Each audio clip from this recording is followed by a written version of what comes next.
Did you know that on the day the war in Europe ended, the British government bought every pint of beer in the country to ensure the pubs wouldn't run dry? Or that in Moscow, the celebration was so massive that it caused the biggest traffic jam in the city's history, lasting 4 days.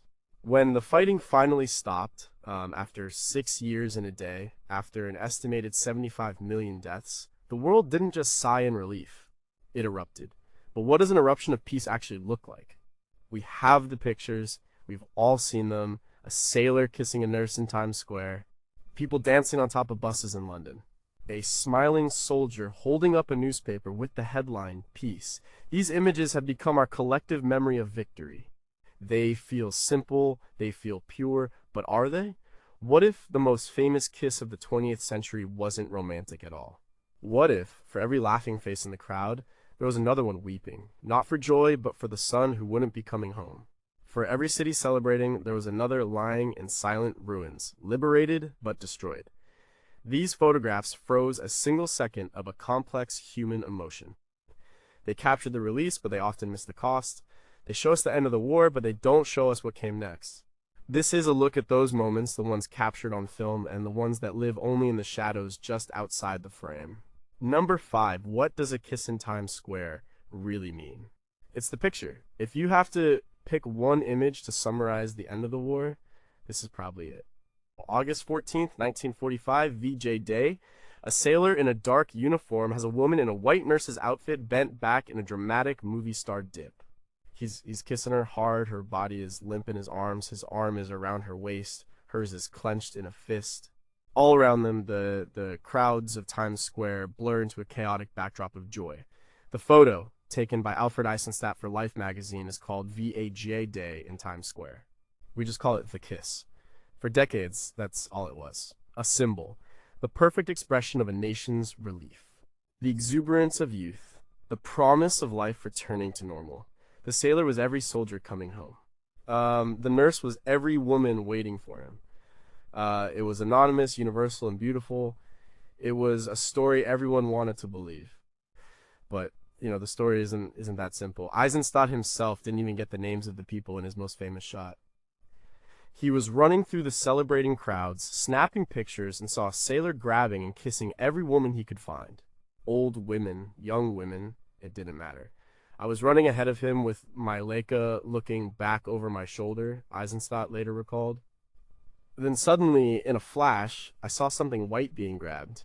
I turned around and clicked the moment the sailor kissed the nurse.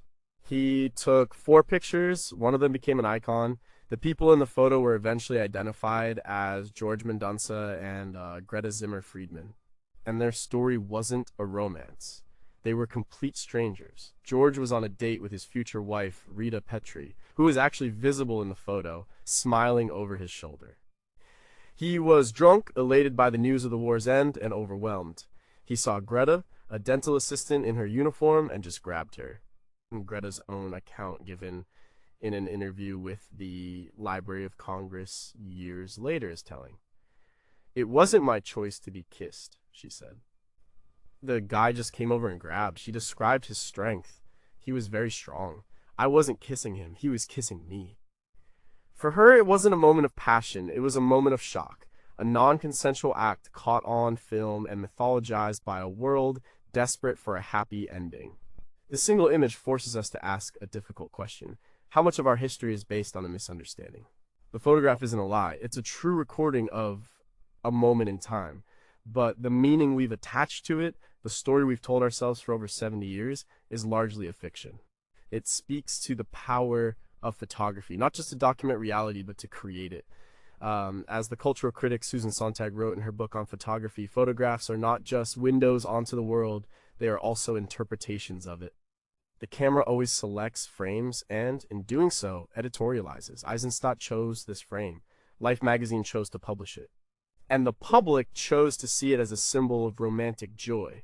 The context, the drunkenness, the lack of consent, the actual girlfriend standing right there was cropped out, not by the camera, but by our collective desire for a simple, triumphant narrative.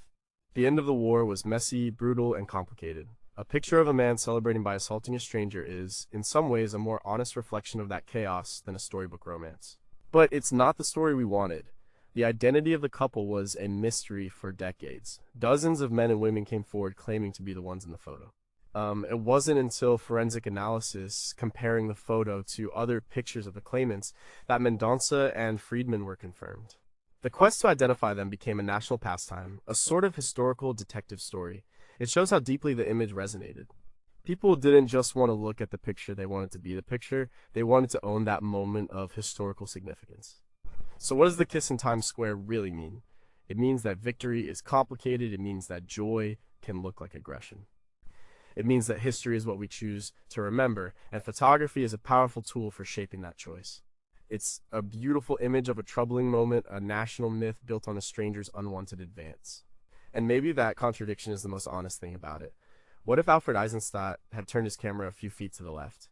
What other moments, less perfect but perhaps more true, did he miss in his rush to capture the sailor? How many of our most cherished historical images would fall apart if we could hear what the subjects were actually saying or thinking in that frozen second? If the photo was taken today, would it be celebrated as an icon of joy or condemned as a document of public assault? Number 4, why do some faces in the crowd look so lost? And scan across the famous photographs of VE Day in London, May 8th, 1945, the images are a sea of humanity. People are packed into Trafalgar Square, climbing the lion statues. They are hanging out of windows along Whitehall, waving flags. They are dancing in the streets of Piccadilly Circus. The dominant expression is one of pure, unadulterated glee. Smiles are everywhere, hats are thrown in the air, strangers are embracing. It looks like the happiest day in the history of the world. But look closer, zoom in on the edges of the frame, or deep into the crowd. Past the cheering teenagers and the kissing couples, you start to see them. The other faces? The face of a middle-aged woman, her party hat slightly askew, staring into the middle distance with empty eyes. The face of an old man, leaning against a lamppost, not smiling, just watching the chaos with a profound weariness. The face of a young soldier in uniform, surrounded by celebration but utterly alone in his own thoughts, his expression unreadable, almost numb. These are the ghosts at the victory party. Their presence asks a vital question: what does victory feel like when you've lost everything? For 6 years, Britain had been at war. Over 450,000 of its people, military and civilian, were dead. The Blitz had terrorized its cities. From September 1940 to May 1941, London was bombed for 57 consecutive nights. By the end of the war, over 60,000 British civilians had been killed by bombing. Every person in that celebrating crowd knew someone who was gone. A son, a husband, a neighbor, a friend. The end of the war didn't bring those people back. The silence of the air raid sirens was replaced by a different kind of silence, the empty chair at the dinner table. The historian A.J.P. Taylor, in his book English History 1914 to 1945, noted that the VE Day celebrations had an almost hysterical quality, a release of tension that had been building for years. But he also observed that beneath the noise was a deep sense of exhaustion and loss. The country hadn't just won a war, it had survived an ordeal. And survival leaves scars. Personal diaries from the time capture this dual emotion perfectly. Nella Last, a housewife from Barrow in Furness, whose diaries were published in the book Nella Last War, wrote on VE Day about the public joy. But her private thoughts were for her son, who was still away in the army. "I feel a bit stunned," she wrote. "I can't somehow feel the wild ecstasy that I thought I would." Her joy was tempered by anxiety and the quiet weight of what her family had endured. The psychological toll of the war is something we now understand much better. In the 1940s, concepts like post-traumatic stress disorder (PTSD) weren't widely understood. It was called shell shock or combat fatigue, and it was often seen as a sign of weakness. But the condition was rampant, not just among soldiers, but among civilians who had lived under the constant threat of death from the sky. For them, the end of the bombing wasn't a switch that could just be flipped off. The fear, the memory of explosions, the loss of homes and loved ones, ever that all remained. Look at a photo of St. Paul's Cathedral standing defiantly amidst the smoke and fire of the Blitz. It's an image of resilience. Now imagine a person who lived through that, standing in a cheering crowd on VE Day. The relief would be immense. But could they ever truly forget the terror? Could the sound of celebratory fireworks ever be completely separate from the whistle of a falling bomb? The writer and social commentator George Orwell noted the atmosphere in London on VE Day in his diary. He saw the happiness, but he also saw a society deeply scarred. He described people as all shouting and singing and drinking, but also noted the shabbiness of the city and the tired look on people's faces. For victory had come, but it had come at a terrible price. The sad faces in the crowd are a reminder that history is not a monolith. There was no single unified Vita emotion. There were millions of individual experiences. For a teenager who had spent their formative years in wartime, it was a moment of pure liberation. For a widow, it was a moment of profound and painful finality. The war was over, which meant her husband was officially never coming home. For a soldier who had seen the horrors of the front, the wild celebrations might have seemed surreal, even offensive. How could anyone dance when the memory of dead friends was so fresh? These images of quiet grief amidst public joy are, in their own way, more powerful than the pictures of pure celebration. They are more honest. They show us that victory isn't a simple emotion. It's a complex cocktail of relief, joy, sadness, exhaustion, and memory. The war ended, but the war's impact would echo in the lives of those who survived it for the rest of their days. The lost faces in the crowd aren't spoiling the party. They are telling the whole story. How many people celebrated in public because it was expected, only to go home and break down in private? For those who had lost immediate family, was VE Day the best day of their lives, or the worst? In the official photographs, how many of these sadder faces were deliberately cropped out by editors to create a more uniformly triumphant narrative for the history books? Number 3, did everyone even get to celebrate? The classic image of victory is of a liberated people celebrating their freedom. Think of the photographs from Paris, August 25th, 1944. French citizens swarming the Champs-Élysées, climbing on Allied tanks, waving the tricolor, General Charles de Gaulle marching in triumph. These are pictures of a nation reclaiming its identity, a city breathing again after 4 years of occupation by the German Reich. The joy is palpable and seems universal, but was it? For every nation that celebrated a clear-cut victory, there were others for whom the end of the war was not an end to suffering, but merely the beginning of a new chapter of it. Their liberation was ambiguous at best. The cameras were in Paris and London, but they weren't, by and large, in Warsaw or Prague or Seoul. And the stories of those places are radically different. Consider Poland. The war began with the invasion of Poland in September 1939. By 1945, the country was, on paper, liberated. But it had been utterly devastated. Warsaw, its capital, was systematically destroyed by German forces after the failed uprising in 1944. An estimated 85% of the city was reduced to rubble. When Soviet troops entered in January 1945, they entered a ghost city. The historian Norman Davies, in his book Rising 44, The Battle for Warsaw, describes a landscape of almost total annihilation.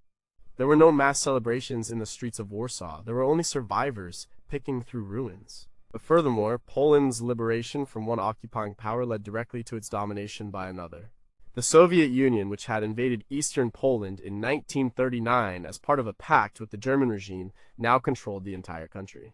For Poles who had fought for an independent Poland, VE Day was not a day of victory. It was a day of trading one master for another. The celebrations in Moscow were not their celebrations. This complicated reality extends far beyond Eastern Europe. Look at the armies that won the war. The British and French armies were not just British and French. They were imperial armies. The British army included over 2.5 million soldiers from the Indian subcontinent, as well as hundreds of thousands of men from Africa and the Caribbean. The French forces relied heavily on troops from their colonies in North and West Africa. What did victory mean for a soldier from Senegal fighting for France? He helped liberate a mother country that denied him basic rights and would continue to rule his own homeland for another 15 years. What did victory mean for an Indian soldier who fought for the British Empire in Burma and North Africa? He returned home not to an independent nation, but to a colony still struggling for its freedom, a struggle that would culminate in the violent partition of 1947. There are photos of these colonial soldiers celebrating. A famous one shows Sikh soldiers of the British Indian Army dancing in Trafalgar Square on VE Day. They are smiling, they are part of the joyous moment, but their joy must have been layered with complexity. They had proven their valor, but would they be rewarded with equality? They had fought for freedom, but would that freedom be extended to their own people? For them, The war against the Axis was won, but the fight against colonialism was still very much alive. In the United States, the same contradictions existed. African American soldiers served in segregated units. They fought and died for a country that treated them as second-class citizens. The WWII campaign, a concept pushed by African American newspapers like the Pittsburgh Courier, captured this dynamic perfectly: victory against the enemy abroad and victory against racism at home. When they celebrated VJ Day, they were celebrating the first victory. They all knew the second was yet to be won. The joy of the war's end for them was immediately followed by the sobering reality of returning to a segregated America. The end of the war in Asia is even more complex. The surrender of Japan on August 15, 1945, ended Japanese imperial rule over vast territories like Korea, China, and Southeast Asia. For these nations, it was a day of genuine liberation, but it also created a power vacuum. In Korea, the departure of the Japanese led to the division of the country between Soviet and American forces, setting the stage for the Korean War just 5 years later. In Vietnam, it paved the way for Ho Chi Minh to declare independence, which in turn led to decades of conflict with the French and later the Americans. The iconic victory photos are almost exclusively Western. They tell a story centered on London, Paris, and New York. This narrative, powerful as it is, omits the experiences of hundreds of millions of people for whom the end of World War II was not a neat conclusion, but a messy, uncertain, and often violent transition into a new world of Cold War politics and anti-colonial struggle. They didn't all get to celebrate, and for many who did, the celebration was short-lived. For a family in Latvia, was May 9th, 1945, a day of liberation or the official beginning of a 50-year Soviet occupation. When a Vietnamese nationalist heard of the Japanese surrender, was his primary emotion joy at the end of the war, or strategic excitement for the anti-colonial war to come? How many soldiers from the British Empire celebrated VE Day in London, only to be killed a few months later, fighting to reestablish colonial rule in places like Indonesia? Number 2, how does a city reclaim its soul? A city is more than just buildings and streets. It's a living entity with a rhythm, a sound, a soul. During wartime, that soul is suppressed. Fear becomes the rhythm. The sound is of sirens and marching boots. The streets are pathways of anxiety. When liberation comes, the city doesn't just get new rulers, it gets its soul back. The victory celebrations are the first explosive breath of a city that has been holding its breath for years. Look at the photographs from Paris. On August 25th, 1944, the day the German garrison surrendered, the city transforms. The images show a physical reclamation. Parisians aren't just celebrating in the streets, they are climbing on top of everything. They are on tanks, on lampposts, on statues, on rooftops. It's a primal, physical act of taking back their space. A lamppost that a day before was a piece of architecture under enemy control is now a perch, from which to wave a flag. The very stone and steel of the city become props in a massive theater of joy. The sound of Paris changed overnight. The rumble of German military vehicles was replaced by the roar of the crowd, the singing of La Marseillaise, and the joyful ringing of church bells that had been silent for years. The writer and philosopher Albert Camus, working for the clandestine newspaper Combat, captured the mood in his editorial of August 25th. Paris is firing all its bullets into the August night, he wrote. This is a night that is worth a world. It is the night of truth. The celebration was not just noise, it was the sound of a city speaking its own name again. Compare this to Moscow. The celebration there on May 9, 1945, was on an even more epic scale. The Soviet Union had suffered losses that are almost impossible to comprehend, with estimates reaching as high as 27 million dead. The war, for them, was not a distant conflict, but a fight for national survival on their own soil. When the news of the final German surrender came, the city of Moscow erupted in what was described as a spontaneous universal outpouring of emotion.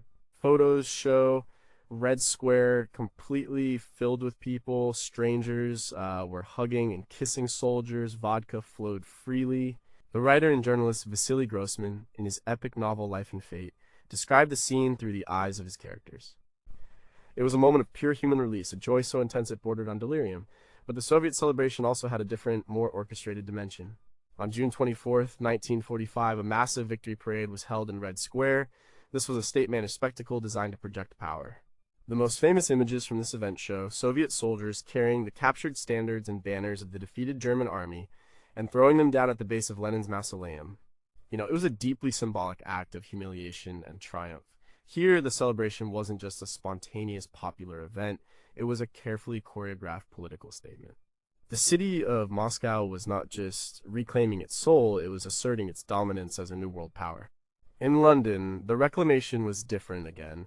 London was never occupied, but it was battered. The VE Day celebration saw the royal family appear on the balcony of Buckingham Palace 8 times to greet the cheering crowds.